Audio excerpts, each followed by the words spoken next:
had a 20-second delay. So holy cow, it's live. It is. That's what it's saying. It's saying it's live. So g'day church, g'day YouTube, g'day Facebook, whoever's out there, whoever may tune in and watch this. We hope and pray that you are well. My name's Doug Townsend, aka the Bogan Preacher, or DT, as I'm also known. And this is my channel, Sidekick, and this is my sidekick. My what is it? Partner in crime is MiCYv, Mr. Mickey Vasello, who is the. I'd like to think minion. Minion. I'd like to think henchman, but henchman. Henchman would be nice. But minion's probably more accurate. Heretic that was something that we talked about a long time ago. The occasional heretic. I'm like the occasional campus pastor now, so Ixnay on the heretic, hey? Ixnay on the heretic, hey, yes. So just to give you guys some context for whoever may watch this, wherever you may watch this, a number of years ago, a number of years ago, Mick and I played around with the idea of doing the Bogan Church podcast, and we got together for months and practiced and tested gear and never really got anywhere. And then life got sidetracked, and now that we're both in lockdown and we're socially distant from everyone, or physically distant, physical distancing from everyone, we thought we would just hang out and give it a crack and just go live and just see what happens. So, and you know what the best thing about this is, you know what, we recorded it and it was terrible. So we decided not to put it out there. If it's terrible, it's out there, baby. It's on the internet. That's right. Whatever happens now, it is out there. It is out there. So we had a few things that we wanted to talk about tonight. I don't know, like we might do this once a week. We might do this a couple of times a week. We'll see how we go and see how we feel, and we may never do this again. This may be a train wreck, and our wives may say you're never allowed to do that again. So that's exactly it. And if my wife says we're not allowed to do that again, we're not allowed to do that again. I don't know about your wife, but my wife definitely has that control. I think it goes for my wife and doubly for your wife. Doubly for my wife. That's your right. Your wife scares me. She doesn't scare me. I just listen to her authority. Wise. So, yeah, no, that's cool. So if you're tuning in, I pastor. My wife and I, Rebecca, pastor Big Heart Church. Mick is the campus pastor at Grow Church, Diggers Rest campus. Yep.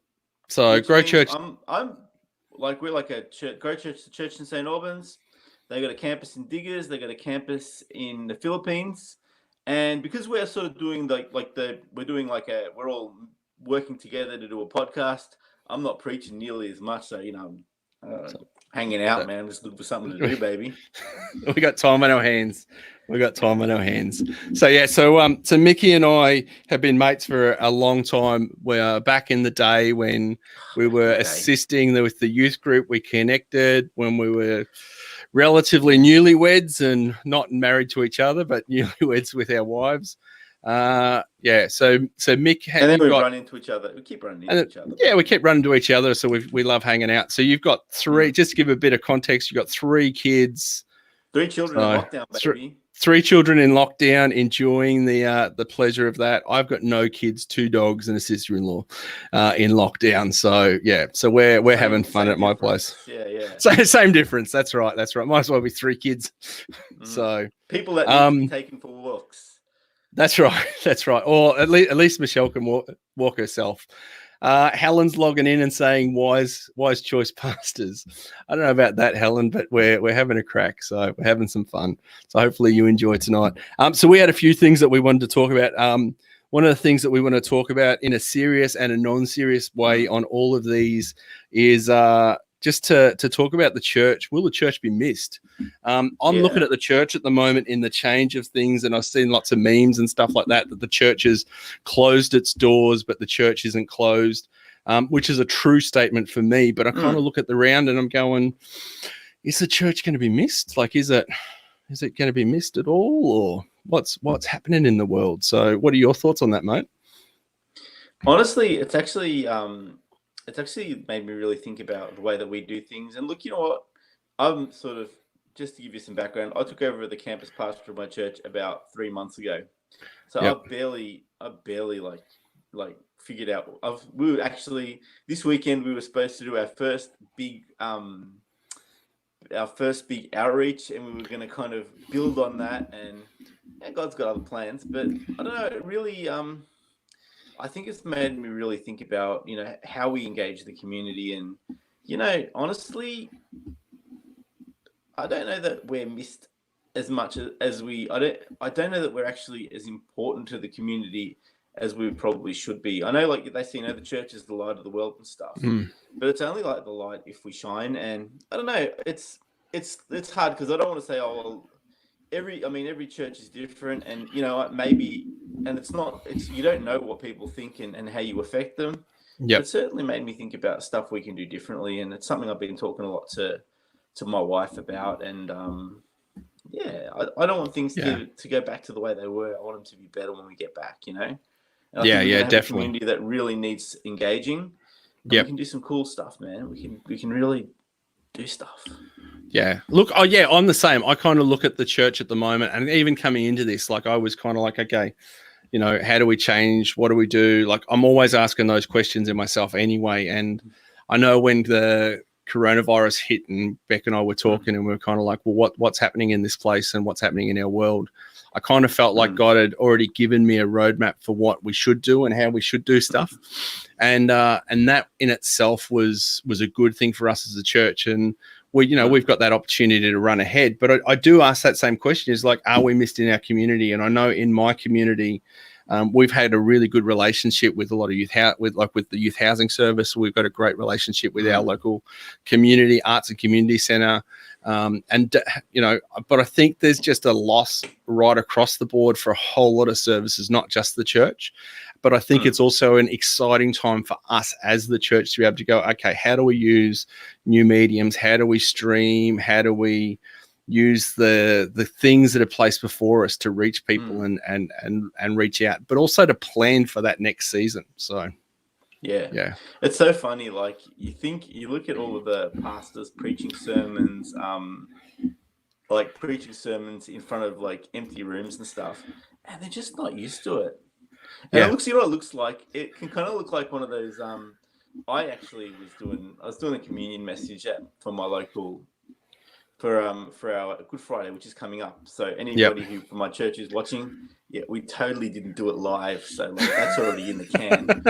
And the first time I did the communion message, and the first time I did it, it was like one of those those terrorist negotiation videos. It's like, okay, they're holding us, we're safe, and you're just like, and it's just.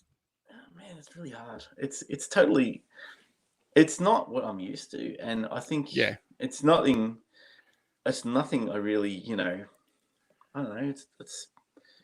It's a totally different world. It's a shifting landscape. Like, but I'm really impressed. Like, I'm looking at a lot of church. Every Sunday you kind of. For me, Sunday, Monday, I go and watch it. Yeah, go and see what other churches are doing, and I think it's fantastic out there. And I'm amazed at the number of pre-recorded that then go live, and I really enjoy seeing the creativity of other churches and how they're using this medium. And I'm kind of like going, oh, should I or shouldn't I? How do I do that? One of my mates, Brownie, Jared Brown from Biter Brownie, he and his wife Jess have a church in Texas called I think it's Grace Point. So anyway, they in Stevensville, Texas, if I've remembered that correctly. They do so he does kind of like a vlog style sermonette at the very beginning. And then they kind of go into worship and prayer, and different people pop in and out. And it's all pre-recorded and it's all pasted together. But then they put it out there as a live video. So they stream it off of OBS or something like that through as live. But then they do a live group chat afterwards for the church, and they do prayer, and they sort of have this live hangout space. And I love that creativity about how people are being using those things to be able to connect together. So Yeah, that's cool. Actually, a friend of mine, or a person I know, okay, who's pretty nice and will probably be a friend eventually. Like I've met her a few times. Yep. So that's saying she's not my friend. I'm not saying she's not friendly. Her name's Julie from Bendigo. So if you see this, Julie, you know you're Yep. okay. She's actually G'day, Julie. on Friday. She's doing this like she's sort of like because she's kind of like she's starting a church. She's kind of in the home church phase. Like she's in the outreach phase of starting a church. So she's kind of putting it together, and she's doing this like 15-minute, 20-minute church service. Yeah, cool. And it's pretty cool. It's the only thing that my little 8-year-old Toby's been able to sit through.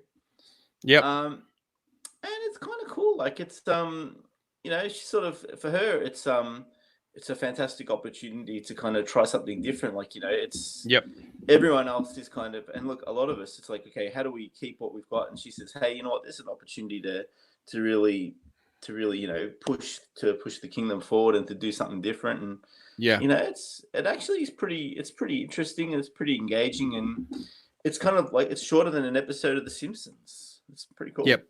Yeah.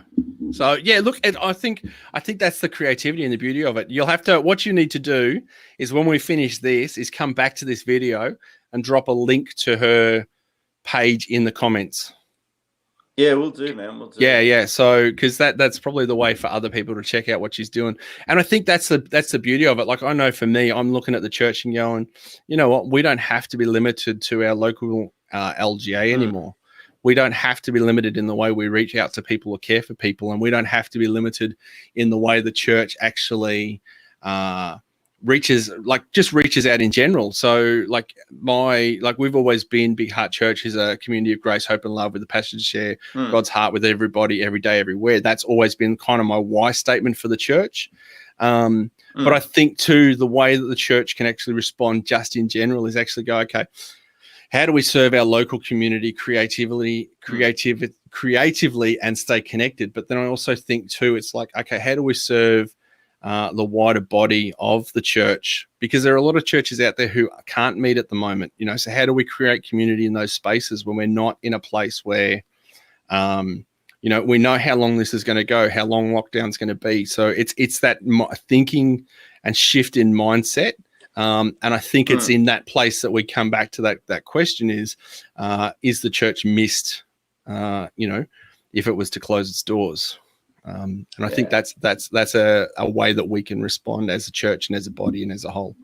It's funny, you know what? If this all happened a couple of years ago, I think I would have totally rethought some decisions that I've made as far as church and everything goes. And you know, because we moved geographically and we moved churches, and it's like, man, everyone now is able to connect and do things over like 40 minutes is nothing.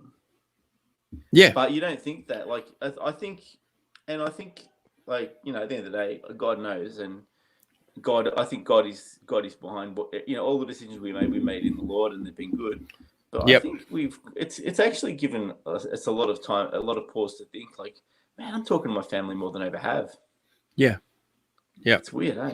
Sorry, and I think I'm just pulling this off track. Don't worry. No. I think that's actually probably a really good thing to talk about, because that's one of the things that I think in general, like this is like it's a shift in the way that we communicate, a shift in the way that we connect with our families. Like one of my mates, you know, on Sunday, I sort of asked people what are they missing in that, and when his thing was board games with my friends and hanging out with my friends in that way. But I think too, in a lot of ways, a lot of families now are reconnecting over board games and doing those things, because it's kind of like, well, you know, I'm over watching Netflix. I've watched enough Netflix now. I've watched enough of this and watched enough of that. To be in that space. So I think the fact that you're reconnecting with your family and thinking about how you do that differently is a good thing. And I'll tell you what, one thing about the board games, I realized there's one of my children, my daughter, who's obnoxiously competitive, just like me. I have no idea. I'm so proud. You're so proud. We play this game, Exploiting Kittens. We almost kill each other every day. Okay. We just keep coming back for more. Yep. Yeah. Yeah. And yeah, look, that's awesome, man. I was talking to one of my friends, like to Riley, the guy who missed the board games, and he was saying there's a thing called Jack in the Box. Do you know about that one? No. No. So Jack in the Box is one of these things, and we were kind of like looking, is it something you could do online? And that I thought it might be a creative way for the church to connect and our in our wider community as well. Is it's an app that you play on your phone, so you actually play the game, but then you answer from your phone. So you can have so many people play, and then you have like people who are in the audience, and the audience percentage goes into the way the game measures it. So that's how you know who wins. So yeah, it was an interesting concept or an interesting idea to create connection. So yeah. So look it up. Then your kids would probably love it because they can play with a phone or an item in front of them and still engage with you as a family. Yeah, well, that's always like, So, yeah. I'm getting in. I think I'm probably about a day away from getting my iPad confiscated by Joe. No. Yeah. That's cool. That's cool. That's lockdown, baby. That's lockdown. So also just in the news today, like Beck come into me today, and she made this comment that the George Pell decision got overturned. So I saw that. So it got, I believe that it was quashed because of, not because they found him not guilty, but because the legal processes weren't followed. So yeah, but it's a huge issue for the church just in general. Like, like I know the George Pell thing is a scandal in itself, and should, if he's guilty, then he should do the time. But at the same time, like just how do we look after vulnerable people in our community? And even now, as we talk about that in our community, when we're socially isolating, not socially, like physically distancing ourselves, people become socially isolated. So how do we then care for those people is probably another thing. It sounds like you've got people coming in. I'm totally like live to the whole internet. What is it? Is that the secret coffee hand? Something you can address later. Oh, who's playing up? No. We'll talk later. Which one? Number one? Number two? I'll mute you for a second. Okay. You right? Okay, so while he does that family stuff, I'll just keep talking. This is the joy of live streaming, people. So you just gotta flow with it. If you're watching this, drop us a comment and let us know where you're watching from, and say g'day while we work out domestic issues at home. So yeah, the joys of parenting. Well, I got more work cut out for me later, but joys of parenting, mate. All good, mate. That's why I dropped you on mute so that you could actually have the conversation you needed to have. I'll tell you what, that's the problem with working from home as well. Like, yeah, there's no respect. There's no sanctity no respect for the locked door. Anyway, no, that's right. That's right. I've actually been pretty. I've been trying my best to stay a little bit ignorant on the George Pell thing, which probably isn't good. Yeah. If he's kind of got like off from by default, that's a bit. But I think, like, you know what, it's going to be a tough day for survivors of that kind of abuse, I guess. Yeah, definitely. And man, that's. So I'm surprised by that. That's the only thing. Yeah. That's the only thing they can, like. I mean, it's because it's like coronavirus 24/7. That's right. And that's the only thing that's poked through, and that's. So is that it? Like, is that like it for goodsies now? That's my understanding. I'm not a legal advocate, but my understanding is that because of the judicial process, he's off scot-free and can never be held accountable for those charges again. If new charges come up, he can be held accountable for those, but not for anything that's currently been that decision's been made on. So yeah, that's my understanding of the legal system. It's a tough one, man, because we got this legal system, and I don't know, man. Like, I think you're talking to the wrong guy about it. Like, no stress. I just know that it's a massive issue for. Look, it's going to be a massive issue for people that are out there at the moment, and I feel for them. There's going to be a lot of fallout over it. And, yeah. I really feel like this. I think, and I look at all the stuff that we've got now in our churches, like duty of care and stuff. Yeah. And like nothing's foolproof, but I really feel like through all of the that sort of, what's it called, the Royal Commission stuff. Through the Royal we Commission really stuff. Have, yeah. we really haven't made a lot of, like, there has been a lot of steps forward as far as tightening up processes and stuff like that. And safe churches and looking after the well-being of people. Yeah, it's been massive. So yeah, I just did a training renewal on that. So it really shifted. So yeah. Let's shift that. Let's go to the church's response to CV-19. I think that's an interesting one in how the church has responded online. Like I suppose that kind of goes back to that first question that we're talking about. But I saw today that obviously with churches closing their doors and going into lockdown, but I saw today there was a headline that who is it? It's slipped my mind. One of the big, it doesn't matter anyway. One of the big televangelists was like praying for a heat wave to kill Corona, CV-19, and I'm kind of like, well, it's nice that you're praying that, and it's nice that you're believing God for that, because it's a good thing to believe for. But at the same time, I don't necessarily know that that's going to be the thing that changes our current world and changes our state. I think, the church in itself has to look at how it responds in wisdom. Yeah, I think so. I mean, you need to give that guy full marks for effort. Full marks. That's right.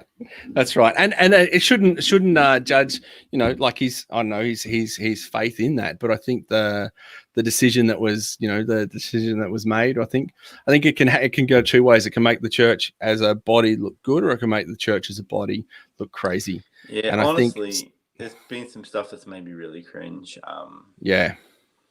And it's, okay, anytime where it's like blah, blah, blah is a punishment for blah, blah, blah. Yep. Yeah, no. It's not a good response. It's not a good place to be. So and it's not actually in that space too. Like, no. Like, you look at, like, again, I don't want to get into scripture and stuff. I mean, it's not neither the time nor the place. No, I'm just kidding. Yeah. But it's just it's not the Jesus response. When the disciples looked at a guy who was like crippled and said, "What did he do wrong?" And Jesus said, "Nothing." No. But I think sometimes I'm actually pretty impressed with the way that the local churches responded, because we kind of, especially, and again, we're both Pentecostals. You like ACC and I'm CRC, which is kind of like the little brother. Sort of like and generally speaking, Pentecostals will like turn up to church no matter what. Like, it's like, I don't care. It's like, if you're a Pentecostal pastor, you could have broke your arm and you could be like, you'll like limp into the church. Yeah. Like limp into the church on 3 limbs and preach your sermon. And it's been a real, and it really is sort of there is this culture of, and it's a cool culture. Like I dig it. Like I came up under it. Like my pastor who trained me, Pastor Steve, man, like, he'd be like turn up. It's like, I was up. I was like, it's like, hey, you doing? You're looking a bit rough there. It's like, oh yeah, I was up, like, I've had like all these dental problems this week. I've had like 6 root canals. And it's like, you could have called me and I would have maybe preached for him. He's like, he's this dude who just does. He does the thing. He's a gun. He's a gun. I think he's a great guy. He's just he's a soldier, and it's just impressive how, like we've got this really regimented church, and people have really been really flexible, and people who are like, we got to do it this way no matter what. Like, there's like, actually he runs have you seen the Hope Central webcast thing, like their live stream? Yeah. I've been watching that. I've loved it. I think they're actually doing a fantastic job. They do a bunch of stuff on their kitchen table, and it's actually very I think it's really authentic, and I think it's really nice the way they do it. Yeah. But anyway. Yeah. But you see these people, and they've been doing it. Like that cat has been doing. He's pretty flexible, but it's like, he's like, I don't want to give his age up, but he's at least 60, maybe 70.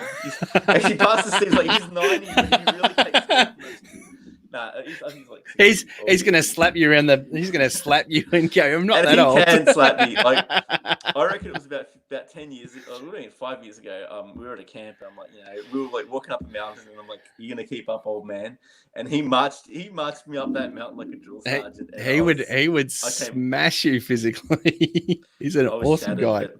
Yeah. But you look at it, and it's like that's a dude who's been running church pretty similar way his whole life, but he's really just embraced the new. And for Pentecostals who kind of like, again, we've got our way of doing things. Yep. And to see the way that people are really adapting, it's like, it's pretty sweet, man.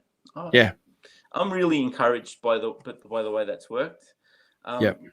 My missus, I shouldn't dob her in, but I'll do it. She's actually starting to.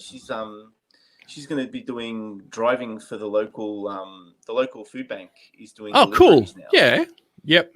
So she's a driver for that, and it's even just and that's a Christian ministry, and they're just people just adapting, and I think that's pretty sweet, man. But the guy who's praying for a heat wave. Yeah, we had coronavirus in summer. I mean, it didn't really help that much. No, that's right. Well, we're not quite winter there yet, but we're getting there. So but it's one of those things you kind of just got to go, okay, how do we respond and how do we do it with dignity, respect? How do we care for people? How do we look after people in this time and not go kooky and crazy or make us look kooky and crazy, but still trust God and act in faith. Actually, one of the cool things that my Pastor Chris, preached about, he's the senior pastor of my church. Yep. He did a lot of stuff before the end of it, like just, hey, dudes, don't hoard, like even just things like that, just to be the people of God who aren't like we're not the people running around like headless chickens. We're not the ones sort of just caring about ourselves, but we're just worrying about other people. Yep. That's really cool. That's an appropriate measured response. Yeah. And I think too, it's that looking, how do we be generous as a church in this time, and how do we be creative? So for me, I don't eat pasta. But whenever I go to the shops now, I'm trying to buy a couple of things of pasta because I'm allowed to buy 2 things of pasta. So I've just got a tub near my front door that I'm just sort of putting stuff into now and going to start to build up a collection. And then you don't even eat pasta. Do you eat pasta? No, not anymore. So you're like totally off the carbs. I don't know about totally off the carbs. I've been pretty bad the last 12 months at times, but I'm trying to get back to that way of eating that works for me. So and pasta is one of those things that doesn't work for me. But anyway, so we're trying to do that because the local youth housing services identified that, hey, pasta, tins of soup, the chunky man-sized, soup and all those sort of things are the things that their young people are really looking for. So, it's kind of like, well, how do we as a church respond in that space, and how do we do that? So I've put the call out to my guys and sort of said, hey, when you go to the shops, just buying a couple extra items that you don't normally use that are going to fit within this requirement. And let's bless the youth housing service, and then they can get it out to the people that they know that are in need. So that's an awesome opportunity, man. That's fantastic. So, that's cool. Anyway, before, when we were talking and prepping for tonight, you were saying, John, I'm now going to stuff this up. Phil Carter. Yeah. Can you say it correctly? You stuffed it up. You totally stuffed it. If you ever meet this guy, he's gonna slap you. He's gonna slap me. Maybe not. I'd say Phil Keldy. Keldy. I don't know if it's Dutch. I don't know. Like, the guy looks Dutch. Okay. He's this church consultant guy. He's an old guy. He'd be 80 or 90. No, I'm just kidding. I think he's like 50 or 60. Anyway, I just like saying that. He'd have to be he'd be 95 easy, but he looks young. No, I think he's about 60, 50. I don't know. He's older than me. Anyone older than me is just old. Old. Anyway, he's this church consultant guy, and he's written some good stuff. He's written a couple of books. He wrote this book on preaching, and it's the size of a pamphlet. So I bought it and actually read it. So many of the books I buy, I don't even read because I can read about this much. But he wrote a book, and I bought it and I read it, and it was really good. He basically read 10 books on preaching and turned it into a pamphlet. and it's worth it's easily worth the $5 I spent on it. Yep. Anyway, he's running this Facebook group. It's like 7 days to 7 days to like rejig your routine. And my routine is mucked up, man. Like 3 or 4 weeks ago, I started working from home. I'm on holidays at the moment, which is awesome, but that's going to finish in a few days. And I got kids at home who are going to be they're going to be like learning at home, and I know that there's going to be, you know, you've seen, I've already got people knocking down my door. It's going to be bad. And then there's going to be trying to prepare for church stuff, and then I don't know. My routine is completely and utterly out of whack. So out of whack, yeah. He's kind of offered this free 7-day thing, and I'm going to start it on Monday. And I'll send you a link. It's a Facebook group. Yeah. Anyone can join. The guy gets paid. You have to drop a link in the comments below when you get it. Yeah. That way, other people who might be interested can look at it. Like this cat charges cash money. So like. It's like I'm gonna do it and see if it helps. So he's actually pretty cool. Everybody knows this guy except you. Like except me. You are the only pastor in Australia who doesn't know who John Finkeldy is. That's okay. Where have you been hiding, Doug? Like, you know, this guy is like been hiding in the back blocks of Altona Meadows, mate. This guy's like this guy's like an Australia-wide celebrity. You know, he's flying everywhere. He's not flying anywhere at the moment, but you know, he's actually really good. I saw him preach at a conference once, and I actually took notes, which is pretty good for me. Yeah, really practical. So I'm excited about that because my routine is just oh my gosh. I tried to before. I've been working from home, and the kids got home a couple of days early. I had nothing done. I hope my boss isn't watching, but I had nothing done. I am just at a loss trying to figure out how I'm going to work church, work my work, and not be. Cause I hate working at home because I hate telling my kids to get lost. You know what I mean? Anyway, so I'm excited about that. It's trying to find the balance for productivity, like when you're working at home, to get the stuff done that you're required to do for your employment. But I think it's just trying to find routines and stuff like that. So for me, I don't always get it right, but I'm trying to do walk to work. So even though I get out of bed, I get myself up for the day, and then I just walk around the block, and then I walk back in the house. I'm like, it's time to go to work. You know? Oh, that's a good idea. So that kind of gets me in that headset, because normally you would get in the car and you would drive. So trying to do stuff. I'm like an hour on the train, man. I can write a whole sermon on the train if I want to. Like if I'm getting to the end of the week and so I've got to write it, man. I've got usually a couple of hours up my sleeve if I need it. You know? Yep. And then you've got to find time to do all that stuff. Thankfully, as much as I would love to have kids, I don't. It's one less thing that I have to worry about in my life at the moment. You know, so that gives me that little bit more time to do stuff. But yeah, it is a challenge, and you've got to find that time. By the time we're done with this confinement, mate, I might just send you some. You know, like so. just go and live with Uncle Doug. Yeah. Tell you what, I got my eldest he's costing us a fortune. He's bored now. He'd eat like a horse, and like you go to the shops, it's like you can only get 2 of those. You're gonna get 2 of those. This kid, this dude is just oh my gosh. Yep. So while you hold on one second, I just want to say g'day to Corey, RT, the Russian Eagle. So the Russian Eagle, that is such a cool name. The Russian Eagle, that's his little YouTube handle. Is a great guy. Did he give himself that name, or did somebody give? Like, how do you get that name? It's it's his YouTube handle. He does live streaming. So So he's Russian?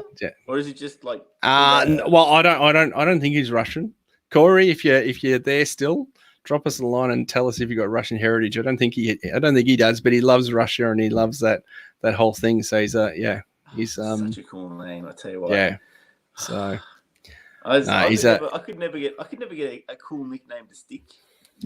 So All the nicknames that stuck, I wouldn't admit to. So yeah, no, I work gave me DT. So yeah, hey Daniel, how you doing, mate? So He's got Daniel. He's got a good haircut. Like look at that Daniel's a great guy. So Daniel don't know him. has Fate. Yeah, Russian Eagle's still there. Daniel has Fate First Aid. I did get that right, Daniel, didn't I? Fate First Aid, and he does all the. It's kind of like a St. John's, but better, and he does all the he does a whole lot of big concerts and stuff like that. So he tracks all over the countryside. Cool. So he's probably getting a bit of cabin fever, I imagine. Are you, Daniel? Yeah. So he's just just the sort of dude who just go wherever the wind takes him, and then boom. I'm used to being in captivity. He is. Yeah. Can't cage a guy like that up, man. I'm not. I got to get out of there. I know it's social distancing and that, but I got to get out of the house every day. I can't be in the house all day, every day. So yeah, it's a real challenge. So yeah. And Russian culture. Let me put this up from Corey, the Russian Eagle. Russian culture is fascinating to me, and the eagles are my favorite animal. And combined, it's all how I started. That is awesome. The Russian Eagle is a cool nickname. And yeah, thanks. No work for 7 months. That sucks. Ouch. Well, if I get a boo-boo, Daniel, I'll give you a call and you can come and fix me up. You can do the first aid for me at home. But you can't charge me. But I'll give you a coffee if you're allowed in. Doesn't sound like a great deal, but Doesn't sound like a great. No, it will be a great deal because he gets to hang out with me. So yeah, Daniel and I like hanging out together. So we just don't get to do it enough. So yeah. Anyway, the big thing in the room that we need to talk about. All jobs cancelled till at least October. Ouch. So the big thing we need to talk about in the room is so you burned my wife. Bad. So yeah, just a bit of context for anyone who might be watching this. Mickey put up his first YouTube video ever at Mick Vasello on YouTube. And it's very amateurish, yes. And he burned my wife really bad. Like it was so good. I watched it and I cacked myself laughing, and then I took it down and I made sure my wife and my sister-in-law watched it with me. So yeah, it was very good. I've seen it, and I was actually my peeps at Hope Central, like they're all wearing Ugg boots. That Rachel Vermeer, that scary Rachel Vermeer from Melton. So scary as. Yeah. She commented, I reckon it turns out that like worship leaders are closet Ugg boot wearers. I had no idea. Definitely. So this is the thing. The burn was that at church. Well, not church. We did a live stream the other day, and Helen has made the comment, which I put up there, which was church. It was but it was our live stream that we did, and my wife was wearing Ugg boots, and Mick had a big burn on her, asking, what's with the Ugg boots, and Rachel and a whole lot of other people. He's got his Uggies on. Always. Right. What else am I going to do? Yeah, you're at home. You're in quarantine. Yeah. So that's the story behind the Ugg boots. But is Ugg boots really a thing for worship leaders? That seems to be the question of the day. And when the quarantine finishes, are the worship leaders going to take the Ugg boots to church? No, Beck's definitely not going to take the Ugg boots to church. But if we're doing church from home, she certainly will still wear her Ugg boots. On Sunday, she didn't actually wear any shoes at all. She just wore her socks. I saw that. So yeah, respect, man. Respect. At my church, they're filming it at the hall, and we gotta wear shirts and shoes and pants and everything, man. Yeah. No escape. No surrender. No. I've been wearing my baseball, like my hat, because that's what I normally always wear. But I was watching it playing back on Sunday, and you can't see my eyes. Like it's kind of like this V that comes down here and back up here. So I'm kind of like, I think I need to retire the hat for church on Sunday. So yeah. By the way, I just Yeah. want to throw something in, which is I was watching the Planet Shakers service on Sunday. Was it like 600 people there or something? No. So what Planet Shakers did was they actually did their I think they did their conference this year as a Man, as a live stream. So I think they did. Mm. I'm not sure whether it was 4 days of live streaming or just 24 hours of live streaming, but they basically played a whole lot of back end conferences and a whole lot of stuff from, and then they also interjected that with live stuff from inside the hall, because they've got a number of different rooms that they can film from at the same time. So they kind of would film in one room, clip to a scene, and then film back again. Man, because I had obviously tickets to Planet Shakers this year. that's okay. So did I. You'll be able to go next year. Yeah, we're going next year. Like, yeah, it was like you get your $20 back, or you get to go back. I would rather have the idea of going next year. It's a bit exciting and Oh man, I was really excited. I was really excited for Planet Shakers. You know, I know that's I know you shouldn't, with everything going on, you shouldn't be like, oh, I'm disappointed about Planet Shakers, but I was so pumped for Planet Shakers. Like, I was telling my kids, you know, it was like for months I was like saying to my kids, oh, we're gonna go to Planet Shakers on the holidays. Yep. I was telling Joe, and Joe was pumped because she gets to go and have a coffee and not worry about the kids. And yep. Man, I was really disappointed. I was looking forward to it. I think for me, it's kind of, for me, conferences are the opportunity to go and get the batteries recharged and just hang out and do stuff. But I was really looking forward to taking some of my youth and some of my young people from church and hanging out with them for it. That was going to be a bit of a milestone for us to be able to do that. So, yeah. But next year, 2020, get that youth group going, man. So yeah, God's doing well in our place. So we've got a great crew and a great bunch of young people. And Rain check, Planet Shakers 2021, baby. Yeah. So no, that'll be good. Yes. That'll be good. So yeah. So you got anything else to add into this, mate? Because we've been prattling on for 40 minutes, so we've done all right. So we've done all right. This is I don't have anything actually. I've got to go sort some stuff out over. Actually, go sort the family out now. Yeah. So I think it was nice chatting. Everyone. So and yeah, for anyone who's tuned in, I've seen, like, I can see faces, well, not faces, but I can see eyes come up to say people are watching and not watching. So I hope you've enjoyed our live stream today and hanging out. So we just wanted to do this just for something fun, because we'd started to play around with podcasts a long time ago, and we're kind of like, well, we're in quarantine, so we might as well do this rather than watch Netflix, and we get to hang out with you. So thank you for those that have watched and hung out with us. And Helen, I think you've been with us since we first kicked off. So if you're still one of the eyes that are watching, you're a good egg. Corey, Daniel, thanks for your comments, and look after yourselves, mate. Mates, boys, gentlemen. And so gents. So anyway, if you're watching this, my name's Doug Townsend. This is my mate Mickey, and MiCYv, sidekick, and we will say goodbye, and we'll catch you in the next video, wherever that is. Your church again is, where can they find your church? Oh, man, I can find us in quarantine. My church is in quarantine.